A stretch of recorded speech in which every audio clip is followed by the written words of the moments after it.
नमस्कार दोस्तों। Welcome to our YouTube channel reignite studies. आज हम पॉलिटिकल साइंस की एक नई सीरीज शुरू कर रहे हैं जिसका नाम है इंडियन पॉलिटिकल थॉट। काफ़ी सारे स्टूडेंट्स की क्वेरी थी कि सर इंडियन पॉलिटिकल थॉट्स को आप ज़रूर कवर करिए पहले, क्योंकि उनके एग्ज़ाम्स वगैरह हैं। इस वजह से हम इन टॉपिक को आज कवर करेंगे। तो चलिए बिना आपका टाइम वेस्ट करें हम शुरू करते हैं। आज की इस क्लास के अंदर हम डिस्कस करेंगे इंट्रोडक्शन पार्ट से कि इंडियन पॉलिटिकल थॉट्स होते क्या हैं, कैसे क्या चीज़ है। उसके साथ साथ हम धर्म और दंड के कंसेप्ट को भी डिस्कस करेंगे। तो चलिए आज की क्लास को शुरू करते हैं। सबसे पहले बात आती है इंडियन पॉलिटिकल थॉट के अंदर कंटेक्स्ट ऑफ डिबेट क्या है, कि क्यों हम इनको पढ़ते हैं। तो देखिए, ये वाइडली अज्यूम कर लिया गया था कि वेस्टर्न थिंकर्स के द्वारा कि इंडियंस के पास पॉलिटिकल और स्ट्रेटेजिक कल्चर नहीं है। ऐसा अज्यूम करके वो लोग चलते थे कि Indians lack political and strategic culture. तो ये एक एज्यूम पूरा विजडम एक वेस्टर्न के अंदर ये एक थॉट प्रोसेस चलता था कि पॉलिटिकल विजडम नहीं है इंडिया के अंदर। यहाँ बस जो लोग हैं वो स्पिरिचुअली तो अवेकेंड हैं, स्पिरिचुअल विजडम तो है उनके पास, बट पॉलिटिकल विजडम उनके पास नहीं है, ऐसा माना जाता था। इंडिया ने स्पिरिचुअल एस्पेक्ट में तो बहुत सारी तरक्की की है, परंतु मेटीरियल वेलबींग को नेग्लेक्ट कर दिया है, क्योंकि पॉलिटिक्स को एक मेटेरियलिस्टिक चीज की तरह देखा जाता था। पॉलिटिक्स को एक मेटेरियलिस्टिक चीज की तरह देखा जाता था। इसलिए ये एज्यूम करके चलते थे वेस्टर्न थॉट थिंकर्स कि इंडियंस के अंदर पॉलिटिकल और स्ट्रेटेजिक कल्चर नहीं है। ये पूर्ण रूप से उनका इथनोसेंट्रिक एटीट्यूड दर्शाता है। ऐसा जो मानना था वेस्टर्न थिंकर्स का, वो उनका एक इथनोसेंट्रिक एटीट्यूड दर्शाता है। इथनोसेंट्रिक एटीट्यूड का मतलब होता है कि वो ही सर्वश्रेष्ठ है, दूसरा कोई भी व्यक्ति उनसे ज्यादा ऊपर नहीं है, सिर्फ वेस्ट को ही पता है सारी चीजें, भारत में तो ऐसा कुछ नहीं हुआ, ऐसा उनका मानना था। वेस्ट का ये जो अटेम्प्ट था ये सब करने का, एक तरीके का ये अटेम्प्ट था ताकि वो कल्चरल और आइडियोलॉजिकल हेजिमनी को मेंटेन कर सके कि वेस्ट ही सुप्रीम है। हेजिमनी मींस कि वो ही सुप्रीम है, उन्हीं लोगों ने ही एक सिविलाइजेशन वहीं से स्टार्ट हुआ था, वही सबसे सर्वत्र ज्ञानी थे और उन्हीं के पास सब कुछ था, भारत के पास सब कुछ नहीं, ऐसा वो लोग मानते थे, ताकि अपना कल्चरल और आइडियोलॉजिकल हेजिमनी को मेंटेन करके रख सकें। प्रोफेसर वी आर मेहता हुए, उन्होंने क्या कहा कि it is failure of West, ये वेस्ट का पूर्ण तरीके से फेलियर है, जो कि जिन्होंने इंडियन थॉट को रिकॉग्नाइज नहीं किया, क्योंकि उनको पता ही नहीं कि इंडियन वे ऑफ लाइफ क्या है। वेस्ट के पीपल को यही नहीं पता कि भारत का वे ऑफ लाइफ क्या है। तो ये प्रोफेसर वी आर मेहता का मानना था। अब हम देखते, देखो बहुत सारे ऐसे टेक्स्ट हुए इंडियन सोसाइटी के अंदर भी, एंशंट इंडिया के अंदर, जिन्होंने जो है डील किया है पॉलिटिक्स से और इन सब चीज़ों से, कि राज धर्म क्या है और इन सब चीज़ों से। तो उसमें सबसे बड़ा नाम आता है मनु समृद्धि का। मनु समृद्धि के कुछ एडमायर भी हैं, कुछ क्रिटिक भी हैं, हम उस चीज़ पे नहीं जाएंगे। हमें अभी सिर्फ ये जानना है कि मनु समृद्धि के अंदर क्या चीज़ें थी। तो मनु समृद्धि ने डील किया है पॉलिटिक्स से। अर्थशास्त्र कौटिल्य की बुक है, कौटिल्य जिनको हम चाणक्य भी बोलते हैं, उनकी किताब है कौटिल्य का अर्थशास्त्र। उन्होंने रामायण के अंदर भी स्टेट क्राफ्ट की बात है। अगर हम बात करते हैं स्टेट क्राफ्ट यानी कि राज्य की, सबसे पहले बात क्या आती थी कि राम राज्य, राम राज्य की बात आती है ना। तो वो राम राज्य कैसा था, उसकी संकल्पना रामायण के अंदर दी गई है।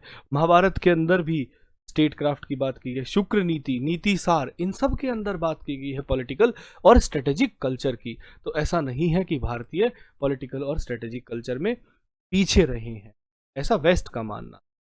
अब देखते हैं क्या सीलियंट फीचर्स रहे हैं इंडियन पॉलिटिकल थॉट के। तो इंडियन पॉलिटिकल थॉट्स में ना हमें कंटिन्यूटी देखने को मिलती है। इस चीज में एंशंट और मॉडर्न पॉलिटिकल में हमें ये एक ब्रेक नहीं देखने को मिलता, पूरा एक कंटिन्यूटी देखने को मिलती है हमें इंडियन पॉलिटिकल थॉट्स में। उसके साथ साथ हम देखते हैं कि धर्म और दंड के कंसेप्ट में भी कंटिन्यूटी है। दंड का मतलब होता है, दंड इज साइंस ऑफ एडमिनिस्ट्रेशन। आप एडमिनिस्ट्रेशन कैसे करते हैं, वो चीज दंड होती। उसके बाद इंडियन पॉलिटिकल थॉट कम्युनिटेरियन है, प्लुरलिस्टिक है, कॉस्मोपॉलिटियन है। कॉस्मोपॉलिटियन मतलब हम पूरे विश्व को ही एक परिवार मानते, एक समावेशी है, एक जैसे हम ये मान सकते हैं। वसुधैव कुटुंबकम की बात की है भारतीय पॉलिटिकल थॉट्स ने। नॉन क्रिटिकल है, किसी का ऐसे क्रिटिक नहीं करते हम। उसके बाद हम देखते हैं कि भीखू पारेख के अकॉर्डिंग, भीखू पारेख एक स्कॉलर हुए हैं पॉलिटिकल साइंस में, तो उन्होंने कहा कि इंडियन पॉलिटिकल जो इंडियन ट्रेडिशन है उसको हम दो हिस्से में कैटेगराइज करते हैं। फर्स्ट है हिंदू ट्रेडिशन, जिसमें धर्मशास्त्र और दंड शास्त्र आता है, और दूसरा है बुद्धिस्ट ट्रेडिशन। बुद्धिस्ट को रेबल चाइल्ड ऑफ हिंदुइज्म कहा है भीखू पारेख ने। अब जो स्टूडेंट्स प्रिपेयर कर रहे हैं असिस्टेंट प्रोफेसर एग्जाम्स के लिए या नेट जेआरएफ के लिए, तो उनको एक चीज याद रखनी है कि भीखू पारेख ने बोला था रिबल चाइल्ड ऑफ हिंदुइज्म किसको? बुद्धिज्म को। ये क्वेश्चन आपसे पूछा जा सकता। उसके बाद देखिए, बुद्धिज्म बिलीव करते थे कंसेप्ट ऑफ रीबर्थ और कर्म के कंसेप्ट में। कर्म अच्छे करोगे तो आपको अच्छे फल मिलेंगे। जो बेसिक डिफरेंस है हिंदुइज्म और बुद्धिज्म में वो है, हिंदुइज्म रिप्रेजेंट करता है हेजेमनी ऑफ ब्राह्मण्स एंड क्षत्रिय, जबकि बुद्धिज्म रिप्रेजेंट करता है alliance of Kshatriya and Vaishyas. इनका अलायंस रिप्रेजेंट करता है बुद्धिज्म। बुद्धिज्म ने चैलेंज किया कास्ट सिस्टम को, इसलिए स्कॉलर्स मानते हैं कि बुद्धिज्म ज्यादा इगैलिटेरियन है। बुद्धिज्म ज्यादा इगैलिटेरियन है, ऐसा स्कॉलर्स मानते हैं।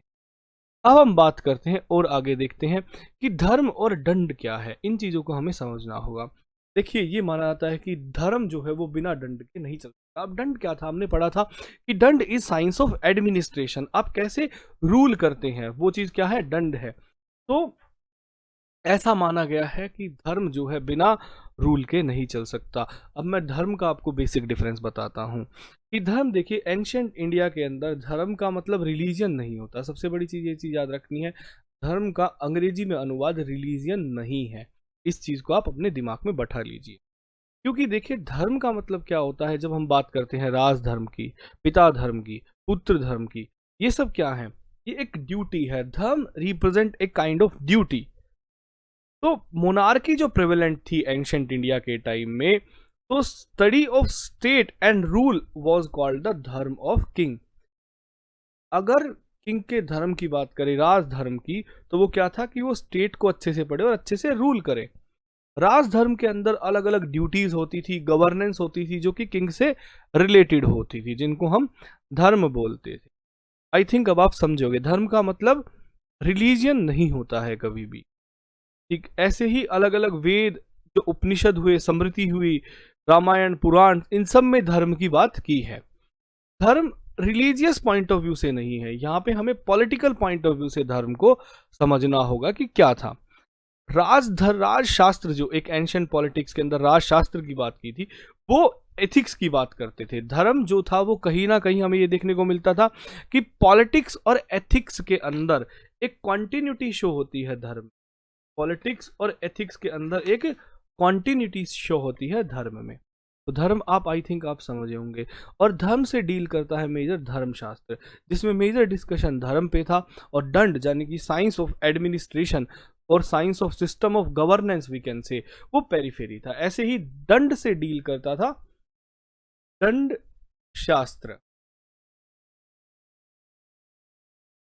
मैं एंशियंट से ही शुरू कर रहा हूँ, एकदम बेसिक से मैं आपको कराऊंगा। मैं बताऊंगा कि धर्म और दंड क्या, क्योंकि ये जो कीवर्ड्स हैं ये अब आगे पॉलिटिकल थॉट्स थिंकर्स को पढ़ेंगे, मनु को पढ़ेंगे, कौटिल्य को पढ़ेंगे, उसके तब ये चीज़ें आपके काम आएंगी, ताकि ये कंसेप्ट आपके क्लियर हो। इस क्लास में मैं सिर्फ आपके कंसेप्ट क्लियर कर रहा हूँ। इससे नेक्स्ट क्लास में हम मनु से डील करेंगे कि मनु ने क्या बात की, मनु के क्या थॉट्स थे, वो सारी चीज़ें हम डील करेंगे। मनु स्मृति में क्या लिखा, वो सारी चीज़ें। तो दंड शास्त्र के अंदर दंड जो है वो सेंट्रल डिस्कशन था और धर्म जो है वो पेरीफेरी पे था। अब देखिए कौटिल्य के हिसाब से जो था, कौटिल्य ने क्या कहा कि दंड नीति 4 विद्याओं में से एक है, जिसको मनु, बृहस्पति और शुक्राचार्य ने रिप्रेजेंट किया। 4 विद्या किसके लिए? राजा के लिए 4 विद्याएं कंपलसरी थी। वो हम आगे देखे थे कौटिल्य को जब पढ़ेंगे। बट अभी मैं आपको ये बता रहा हूं कि कौटिल्य ने ये कहा था कि दंड नीति उन 4 विद्याओं में से है जिनको मनु, बृहस्पति और शुक्राचार्य ने बताया कि एक राजा के लिए 4 विद्याएं जरूरी हैं। कोई भी स्टेट बिना दंड के, या दंड का आप ये भी समझ सकते हैं काइंड ऑफ फोर्स, उसके बिना मेंटेन नहीं हो सकती। मनु के हिसाब से जब लोग सोते हैं तो दंड उन्हें प्रोटेक्ट करता है, ऐसा मानना मनु का था। और डॉक्टर जायसवाल एक पॉलिटिकल स्कॉलर हुए हैं पॉलिटिकल साइंस में, उन्होंने दंड की पॉलिसी को प्रिंसिपल ऑफ गवर्नमेंट कहा है। डॉक्टर जायसवाल कॉल्ड द दंड policy the principle of government.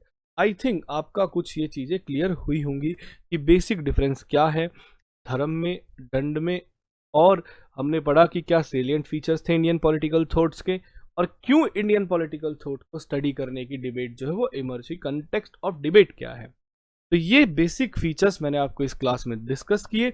इससे नेक्स्ट क्लास के अंदर मैं आपसे डिस्कस करूंगा मनु के बारे में कि मनु स्मृति और मनु के क्या थॉट्स थे, इनके कौन क्रिटिक थे, कौन इनके एडमायर थे, ये सारी चीजें हम डील करेंगे इससे आने वाली नेक्स्ट क्लास के अंदर।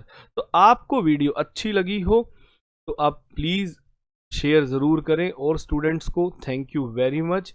वीडियो पे लाइक, कमेंट और सब्सक्राइब चैनल को कर दीजिए ताकि आपको और भी वीडियो मिल सके पॉलिटिकल साइंस से रिलेटेड। इससे पिछली हमने वेस्टर्न पॉलिटिकल थॉट्स की एक सीरीज शुरू कर रखी है जिसमें हमारे टोटल 5 क्लासेस हो चुकी हैं। प्लेटो कंप्लीट हो चुका है और एरिस्टोटल अभी सिर्फ एक लेक्चर बचा है, तो वो आप इस वीडियो की डिस्क्रिप्शन बॉक्स में लिंक है, या आपको एंड स्क्रीन पे भी शो होता होगा, उस पर आप जाके देख सकते हैं, आई बटन पे भी मिल जाएगा आपको वो। तो वहां से आप वेस्टर्न पॉलिटिकल थॉट्स को देख सकते हैं। इसके साथ साथ आंसर राइटिंग की भी एक क्लास हुई है प्लेटो से रिलेटेड, वो भी आप चैनल पे जाएंगे तो वहाँ पे एक आंसर राइटिंग की वीडियो है, उसका लिंक मैंने डिस्क्रिप्शन बॉक्स में भी डाल दिया है। अब वहाँ से आंसर राइटिंग को भी देख सकते हैं ताकि वो स्टूडेंट जो स्टेट पब्लिक सर्विस कमीशन या यूपीएससी के लिए प्रिपेयर कर रहे हैं उनको एक हेल्प हो सके कि आंसर कैसे लिखने हैं। वो सारी चीज़ें मैंने डिस्कस कर दी हैं। तो thank you very much for being with us. धन्यवाद।